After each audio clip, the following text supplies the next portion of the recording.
In today's show, a week into training camp and the injury bug is already biting. We'll talk about the impact of injuries to Shaedon Sharpe and Rob Williams. Welcome to Locked On Blazers. Let's get into it.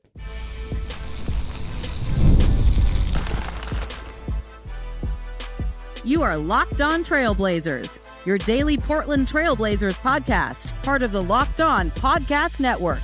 Your team every day. What's up, world? It's your past first point guard and Trailblazers reporter, Mike Richmond. You are listening to another episode of Locked On Blazers, part of the Locked On Podcast Network, available wherever you get podcasts and also on YouTube. Thanks for making the show your first listen, coming at you each and every weekday, Monday through Friday. So make it a part of your daily routine, make your first listen. Tell your friends to do the same. It's Locked On Blazers, your team every day. In today's show, we got bummer news. A week into training camp, the injury bug is biting, and Rob Williams and Shaedon Sharpe are set to miss a little bit of time. We'll focus today, and mainly the focus today will be those injuries and what it means and the impact up and down the roster, because I think both of those, they have ripple effects throughout. And then one of the major ripple effects is that I think Dalano Banton has an opportunity to be a day one or a night one contributor in this scenario with Shaedon Sharpe out. At least there's a chance. It's not the only way to go, and we'll talk about that, but there's a chance. And so we'll continue our season previews. We've still got a couple more to get through, and Dalano Banton is one we have not touched on. We will talk about him in to close the show. But let's talk injuries. We'll start with Rob Williams. Do this chronologically. On Friday morning, the Blazers released a statement. I've said this before, and I'll say it again. You don't want a PDF.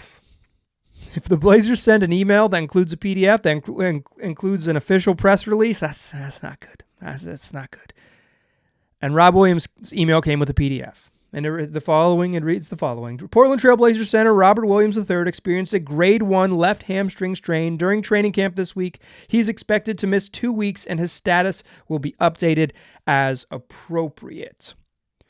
So 2 weeks, if he's going to miss 2 weeks, that's preseason games, like unlikely to play in preseason games, which start on October 11th next week in Seattle.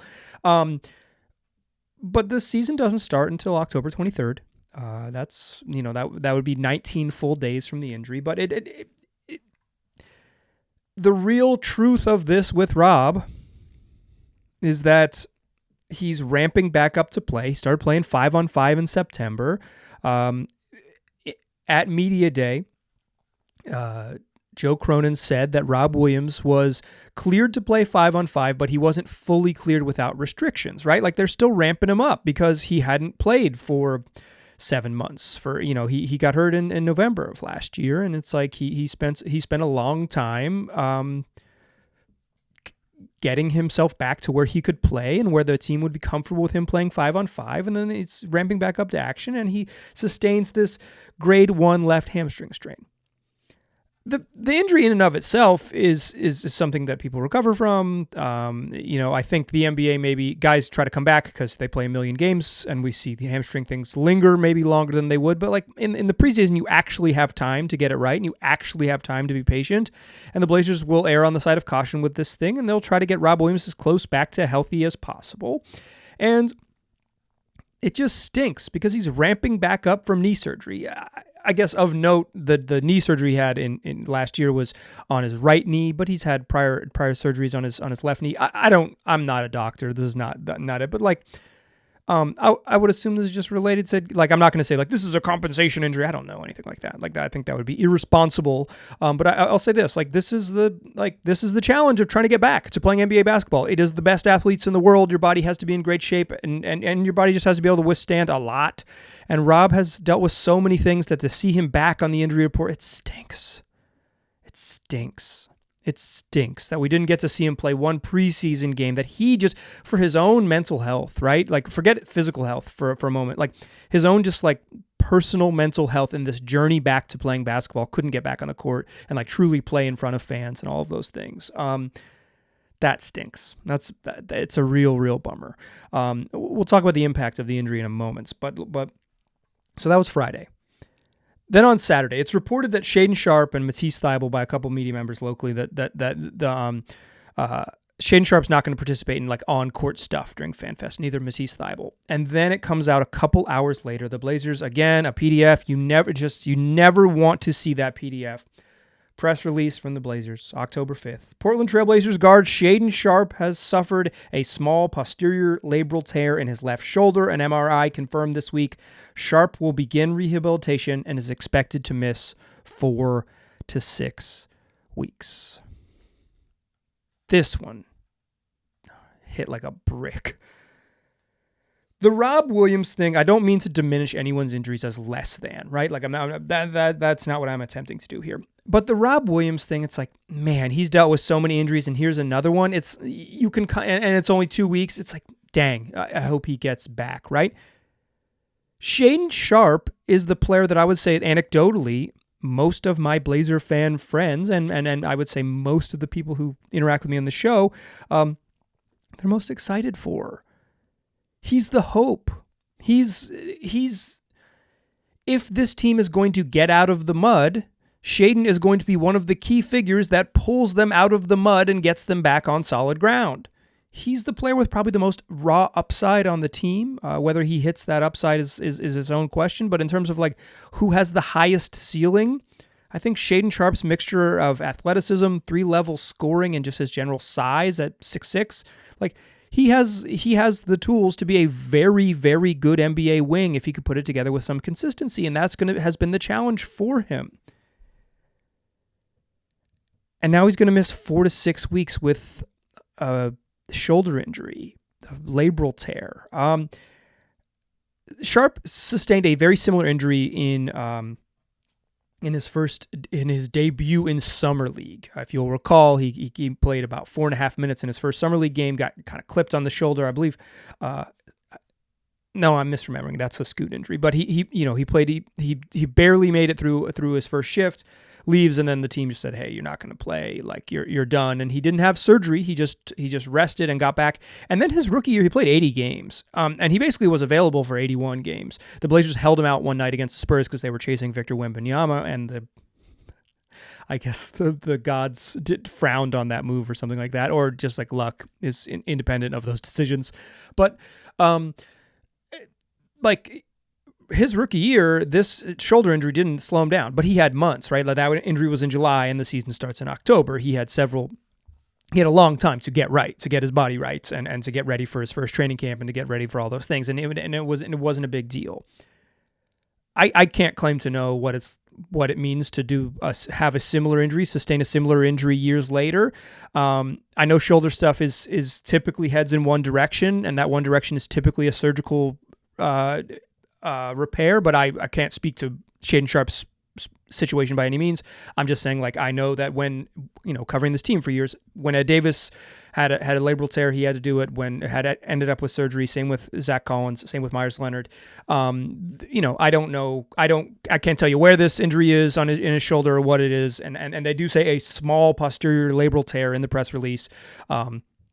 But you just never want to hear this, right? You never want to hear this. Obviously, they're not going that route right now, right? Sharpe, he's going to begin rehab and miss 4 to 6 weeks. So that's like the S word is not on the table currently, but like, what a hard pill to swallow.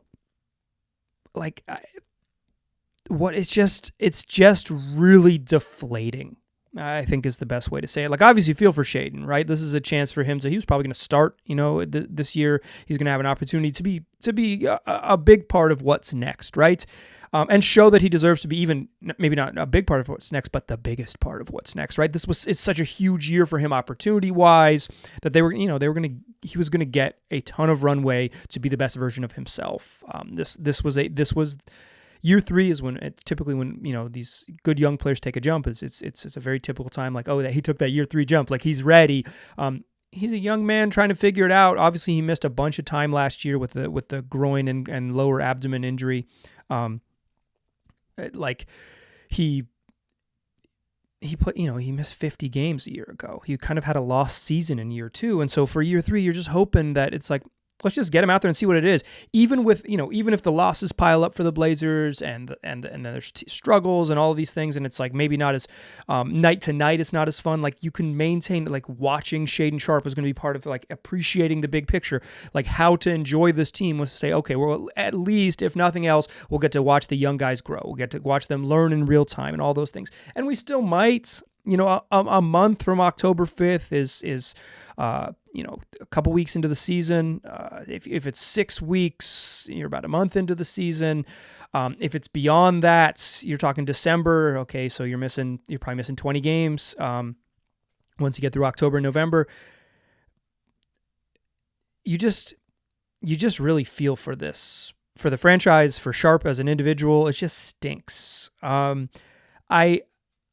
I think this has impacts up and down the roster. I want to talk about the actual basketball stuff, like the just as like humans. I feel for these guys, but injuries are part of this. They're part of the NBA. They're part of playing basketball. It's the reality of it. And what it means is that other players have to step in and fill those roles. Let's talk about those other players in the second segment. Join me there, won't you? Who's going to step in for Rob Williams and Shaedon Sharpe, and what does it mean for the ripple effects down the rest of the roster? Join me in that second segment, won't you? First, though, I want to tell you that today's show is brought to you by BetterHelp. Listen, there's a lot of ways to get therapy, and BetterHelp is one of the most convenient and one of the most affordable. If you are thinking about starting therapy, why not give BetterHelp a try? Because BetterHelp and all professional therapy can be valuable whether you're going through small things, the challenges of day-to-day life, or a big acute traumatic event. And the value of BetterHelp is that it's entirely online and it's designed to be convenient and flexible and suited to your schedule. So you can find a therapist that fits with you. You can get matched with a licensed therapist. You can switch therapists at any time. Find a therapist that works for you and they can work for your schedule. Convenient, flexible, suited to what you need. Help you overcome your fears with BetterHelp. Visit BetterHelp.com/LockedOnNBA today to get 10% off your first month. That's BetterHelp, HELP.com/LockedOnNBA. All right. So these injuries have basketball impacts. I think it's important to remember just like as fans, important to remember what a bummer it is for your own expectations as humans, and just a bummer for like how far Rob Williams has come and having to stop and start yet again and kind of faced your name on the injury report yet again. It's just challenging. And what incredibly bummer news for Shaedon Sharpe. Let's start with Rob. I wouldn't view this. I hesitate to say like there's a silver lining here, and I won't say that. I don't even hesitate to say that. I straight up won't say that. There is no silver lining to Rob Williams getting injured. There's no silver lining to getting injured. It does, like, and this isn't a silver lining, but it does allow for a slightly less complication in the where does Donovan Kingan fit into the plan? Certainly does. Rob Williams was going to be the backup center. Maybe he was going to play a tiny little bit of minutes with DeAndre Ayton, but I think mostly he was going to be the backup center. I think the Blazers will go too big some, but I do not think it's going to be a regular part of their diet. So I think of these guys as centers. 30 to 32 minutes are spoken for by DeAndre Ayton. He's by far the Blazers' best center on the roster. I mean, maybe like a perfectly healthy Rob Williams. They're very different players, but you could argue. But like in 2024, DeAndre Ayton, their best center, he's going to play 30 to 32 minutes. That means there's 16 to 18 minutes of backup center minutes available. I think about 16 is perfect for young Donovan Kingan, for a guy coming in who played 22 minutes a game in a much shorter collegiate season, just with not the grind and not the physicality and not the speed of an NBA game. Like, it's going to take him a while to physically adjust. He straight up, like, I don't know what kind of physical shape he's in, cardiovascular shape he's in, all of those things, but like, it wouldn't surprise me if he's just like, right now, maybe not ready to play 18 minutes a night in an NBA game, right? He just might not be ready. But I think without Robert Williams there, the clarity is simple. He can just be the backup center, and he can play a little bit. And if they need another center, Duop is now available for them. Duop was pretty useful last season. I do think after he got more minutes and kind of got overextended, this happens with guys who are reserves. When he got overextended, it's like, oh yeah, he has some real shortcomings athletically on defense that are always going to be there for him.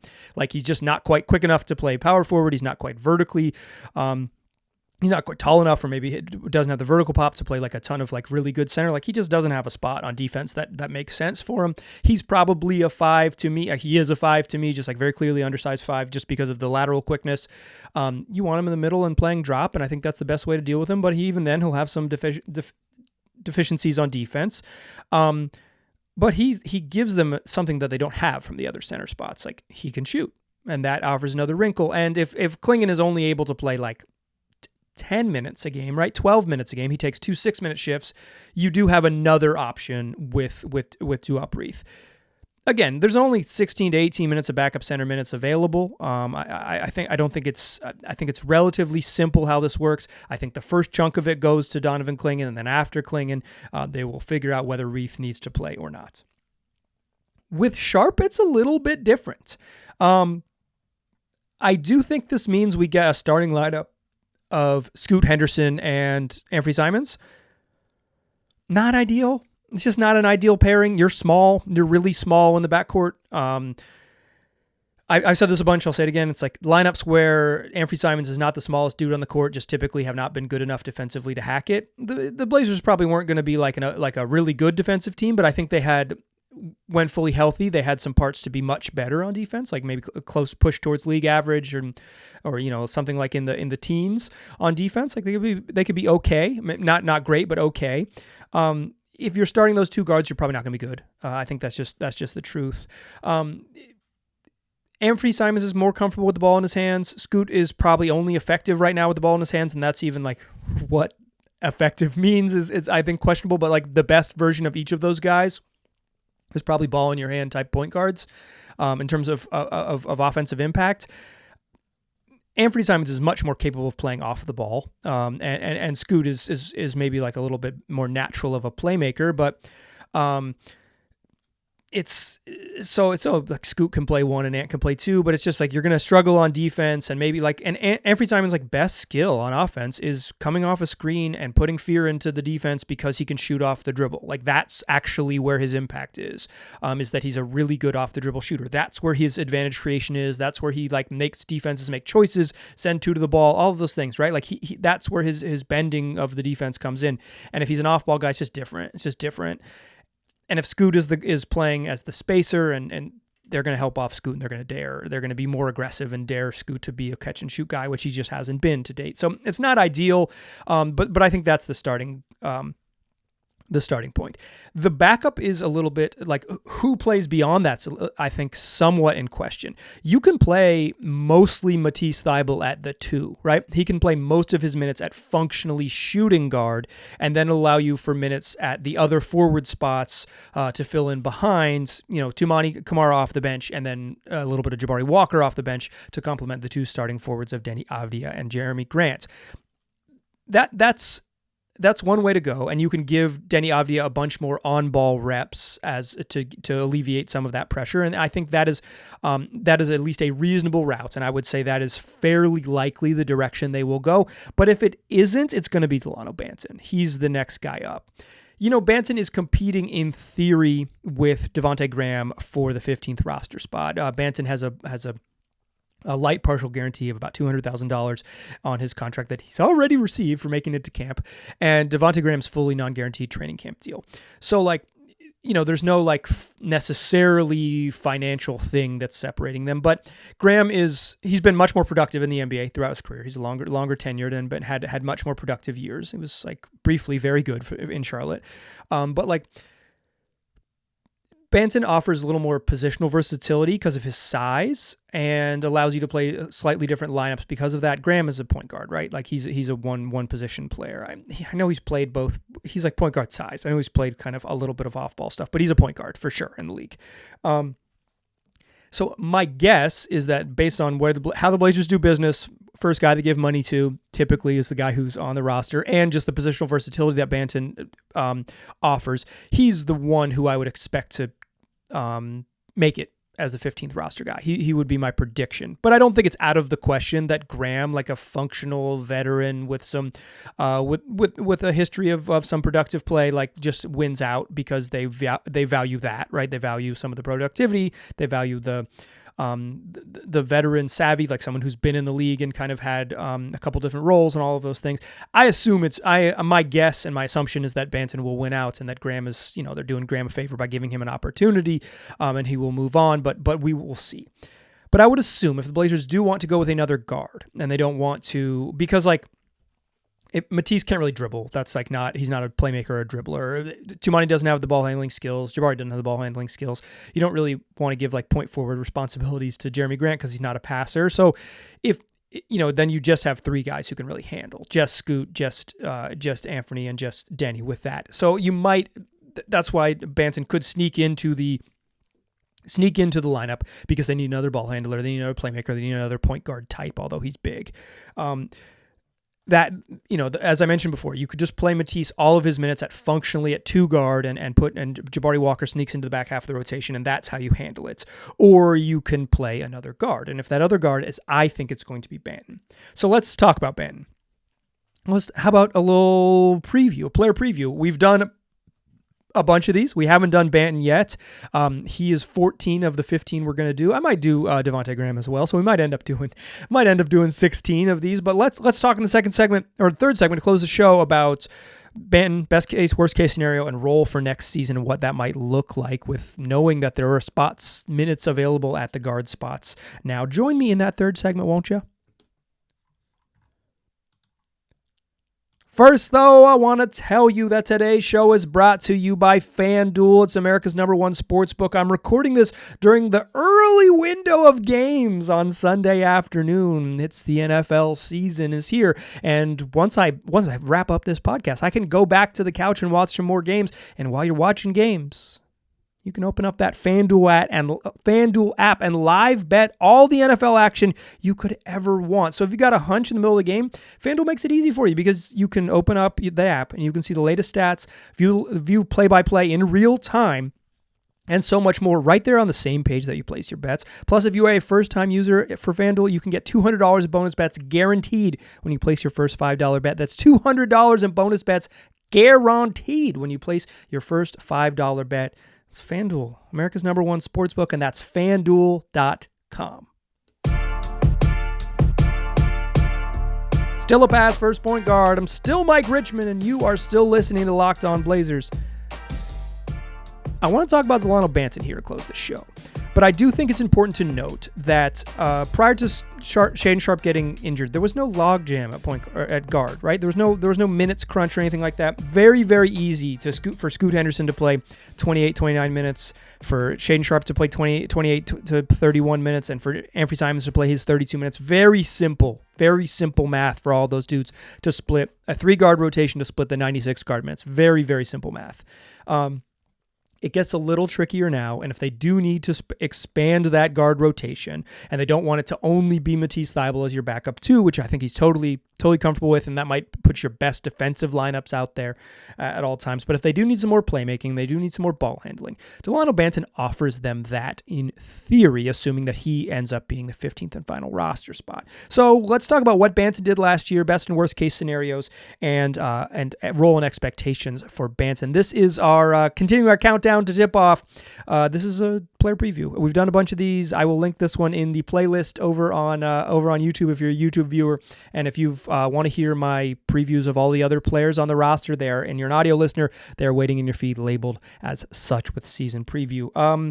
Banton came over at the trade deadline, traded essentially for a fake second-round pick, a top 55 protected second-round pick. So the Blazers would have to have one of the 5 best records in the NBA to have one of those final picks in the second round. They're unlikely to do that. They're betting against their own selves when that pick conveys. So it's likely a pick that will never convey. They basically got Dalano Banton for free, and when he comes over, he averages 16.7 points. Came from the Boston Celtics.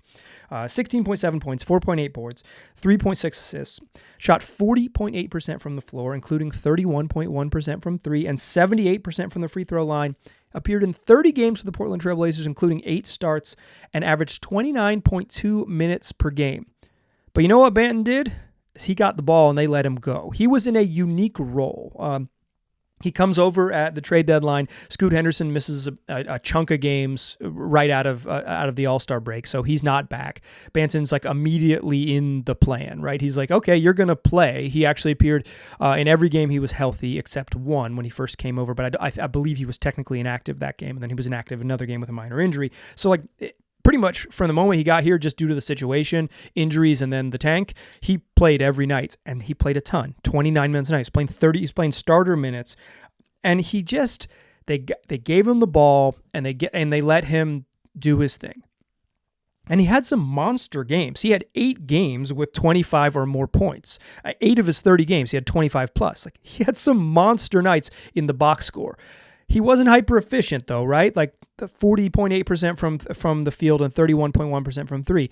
He finished the season he had a 6 for 26 night and including 0 for 15 from 3, which is an NBA record for most 3-point attempts without a make. If you drop that 0 for 15, which I don't know why you would, that's part of the freaking story, but like if you do, he shot like 33% from 3 during his Blazers tenure.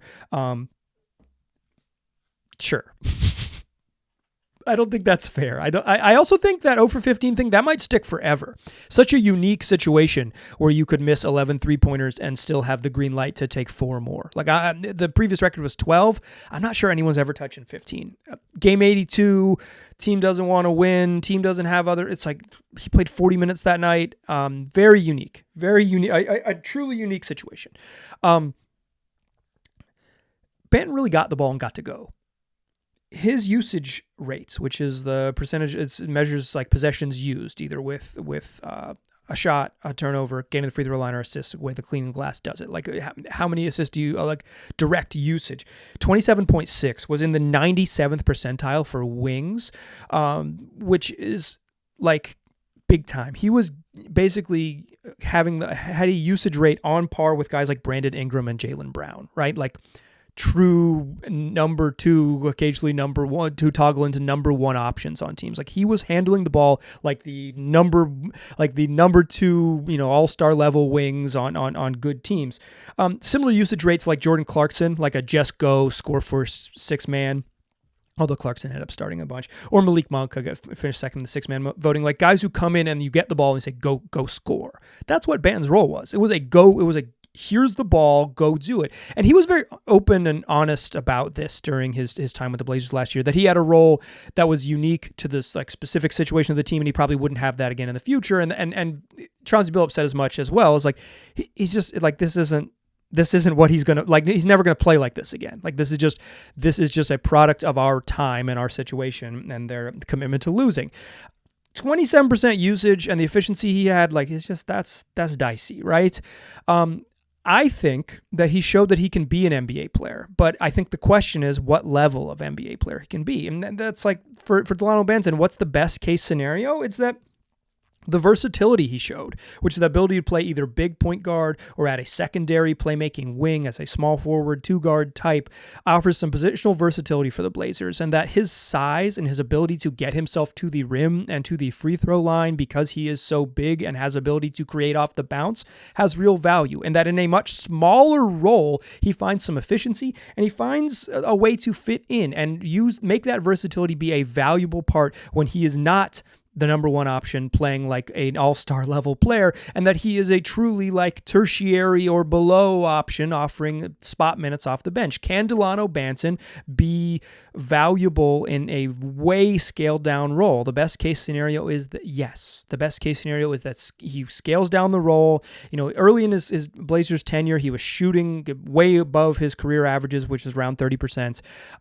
He ended up back around there. He's below 30% for his career, but he's 31 with the Blazers. But if he's like a 30, best case scenario is he shoots back up in that 32, 34%. He has ability to get to the line, and he offers real lineup versatility on both ends of the floor, allowing the Blazers to play really big when they need to with him at point guard, and also have more ball handling and more playmaking on the court when he plays. Although I will note that he's more scorer than playmaker naturally.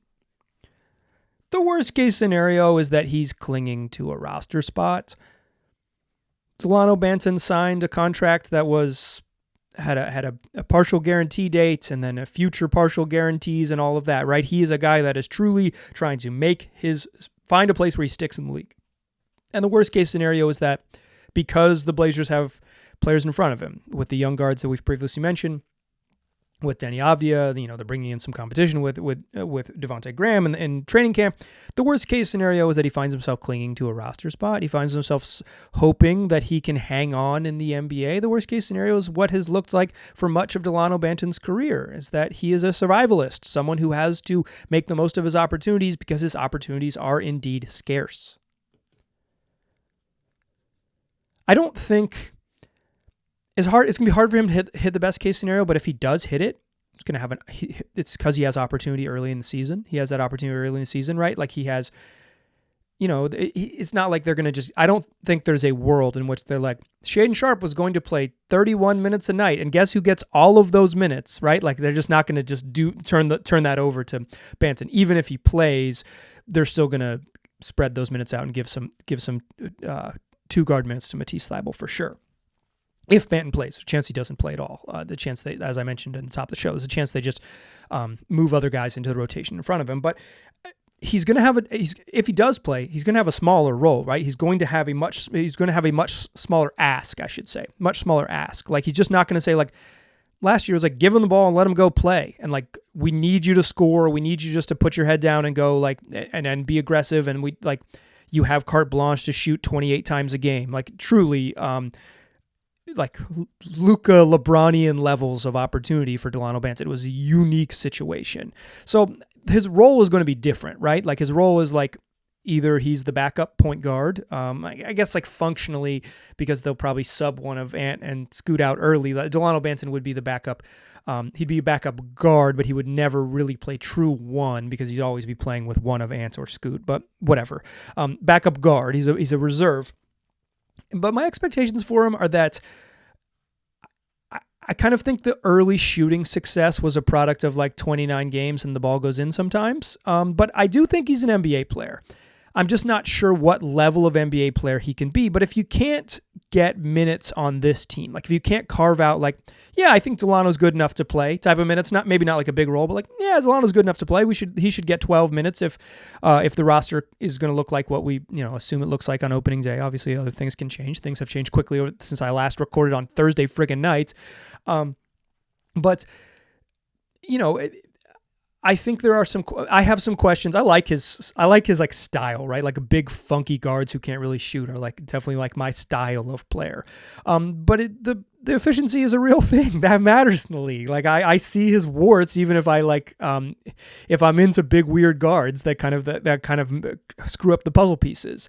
So my expectations for him is that the shooting is probably that he probably overachieved as a shooter in his first few games with the Blazers, and he's probably is like a 30% shooter. And if he is that, like if that's real, and take the larger sample, right? Like take all of the other games he's played in the NBA versus the 30 he played with the Blazers, right? Or if we take out the last game, the 29 he played with the Blazers, take the larger sample. So I assume that if he can't really shoot in the league, it makes it a little bit harder because you kind of need to be able to have some jumper to loosen up what else he does. But his ability to use angles and use his size to get to the rim is a real skill. Like I think that's what makes him an NBA player: the ball handling and the size and the ability to weaponize those things. I think he's destined to be a sort of a deep bench reserve because of his other shortcomings. But he has a chance early in the season. He has an opportunity early in the season. I think the impact of the Shaedon Sharpe thing is that Banton, when he was like going to just like straight up not play and maybe not dress some nights, is going to dress and have at least I would assume early in the season some opportunity to show that he belongs. And if he seizes it, more power to him. Then he's well on his way to making things complicated for the Trailblazers because it's like, oh, Delano can help. How do we get him on the court more? All right, that's going to do it for today's show. We'll have 5 of them this week. This is 4 more after this one. It's what we do. Locked On Blazers available wherever you get podcasts and also on YouTube. I appreciate you listening. I'll talk to you soon.